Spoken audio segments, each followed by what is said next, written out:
Hey, welcome to Screen Spur, bringing you reviews of TV shows, movies, and so on. I'm just gonna talk about Tekken Bloodline. I watched that on Netflix. I think it's just come out as well.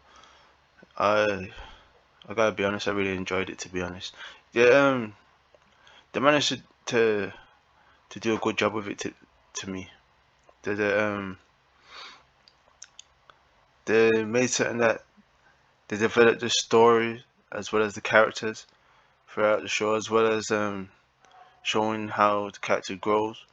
It's just mostly focused on Jin Kazama and the relationships he has with his family, which is quite fractured due to the way that it is.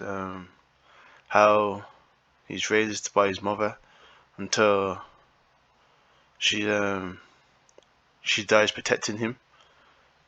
So it's very so it's not a spoiler. It's very early in the story, and it's a very pivotal moment in the character's development and the way he's going to grow. And then he's brought up by his grandfather, who's never met Hihachi Mishima, and you hear about Hihachi and how he's affected many people throughout the world in negative ways from the majority of the characters that I've seen anyway. And Jin's father, Kazuya, you don't see as much about Kazuya, but his shadow looms large throughout the show as well. And the curse, as it's called, that that his bloodline has. So just it's six episodes, all ranging around 25 minutes, and throughout the show they just managed to keep the pace going quite nicely. So it's not overly rushed. You see the character as he trains and he's growing, and his mentality becomes more focused on his goal of defeating the person or thing or whatever it is that attacked and murdered and caused his mother's death. So yeah, because I always played Tekken the games when growing up, but you don't, I'm not gonna say it was like had an in-depth knowledge, but you get a greater knowledge of the characters and all their motivations. Well, some of them anyway, and hopefully they bring it back for so you get to see more of the Tekken universe. It's it's always interesting when you see these adaptations of especially games. If you're not like I wouldn't say a super fan, but someone who's heavily involved in the story of the characters, then you just play the game and you just forget about it. To be honest, so seeing that that they have brought this character to life and and had the thought to make certain that they develop the character, that's always in it's a great feature. I do enjoy fighting sequences and action sequences, but to see the characters' growth, development, and the story just slowly build, it's that's always the best way to craft a story which gonna have any type of longevity or interest. To me, anyway, that's how I enjoy seeing stories made or movies, TV shows. That's how I want to see it made. Is you see the way that everything is connected and why the characters make their decisions, what's influenced them, and that's what you see with Jin. That he is supposedly cursed, but as which is said by multiple characters throughout the show. But it was interesting that I see Jin as a character that isn't defined by what he is, but by the decisions he's choosing to make, and that's why I think, especially at the start, where you see him with his mother Jun Kazama, that is that's what she keeps reiterating to him, that he is the master of his destiny, his moment. He defines what he is, and nobody else, nothing else. Whether he's fighting, whether he's living his life, whether he's in anger or pain, the decision that he makes is what defines Jin as a character and nothing else. And I like that approach that they showed, especially that Jin had come from a when you see like the description of Kazuya and then you actually see Jun, it's essentially like a yin and yang effect.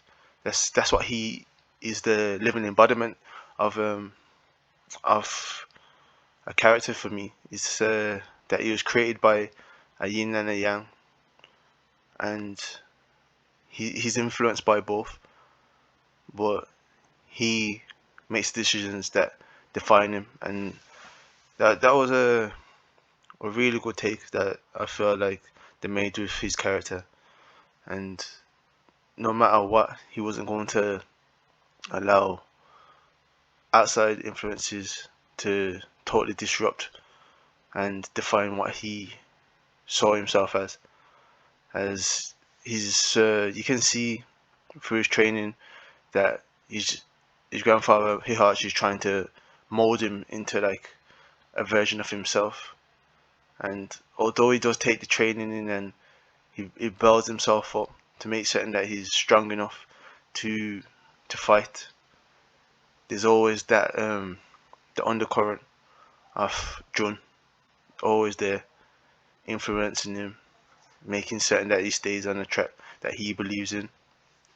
And as much as he's gaining further strength from the training that he's receiving by Hihachi, he's not totally overcome by him. He's always, even though he's deeply affected by her death, he is not, distraught and destroyed, and he says, you know what, I'll destroy everything in order to avenge her. And I think that may have been another part of the story that it was trying to say, is that when they're saying when you go for revenge, you plan to dig 2 graves type thing. So like you're gonna destroy yourself while you're trying to destroy your enemy. And even though Jin does want to destroy Olga, he doesn't destroy himself fully. Even though at the end you'll see what happens. He isn't trying to go down that road. He wants to build something. He wants to stop like the tyranny of Hihachi. He doesn't want to be defined by the shadow and darkness of his father. He wants to craft his own lane. He wants to be Jin Kazama. He wants to be his own person and not defined by the bloodlines that he comes from. And I feel that's what he's trying to say, is that even though you may come from a certain lineage or heritage, you aren't just that isn't your total path. That isn't the only way you can be. You don't have to destroy the what came from the past, but you can build your own road. You can build your own path to go forward, and that's what I saw throughout that show. Yeah, it was interesting, and I really enjoyed it. I hope you go and watch it, because I think you'll have fun. It has great action sequences, great the animation is quite good. I feel like they use 2D with computer generation as well. They use it quite well, and I, I enjoy seeing that, because I understand that they have to be able to turn over animations quickly, and using computer or CGI is a way to make things easier and make animations quicker and cheaper for studios. But it didn't seem like it was cheapened for it's a good use of color. Um, they that had a lot of effects that I noticed, where you see at times the characters were enshrined by shadow, and you see like bits of light just towards the side of their heads. I don't know if they're meant to do that, but maybe that's the saying. Even though maybe characters are enshrined by darkness, there's always a light in them. It's there was little touches that I noticed throughout, and I quite liked. So yeah, so if you're into gaming or fighting or training, or you just want to see a story of family conflict, I believe that Tekken Bloodlines or Bloodline, sorry, will be an enjoyable watch for you. So thank you for watching. Wherever you are, have a good morning, afternoon, evening, or night. Peace.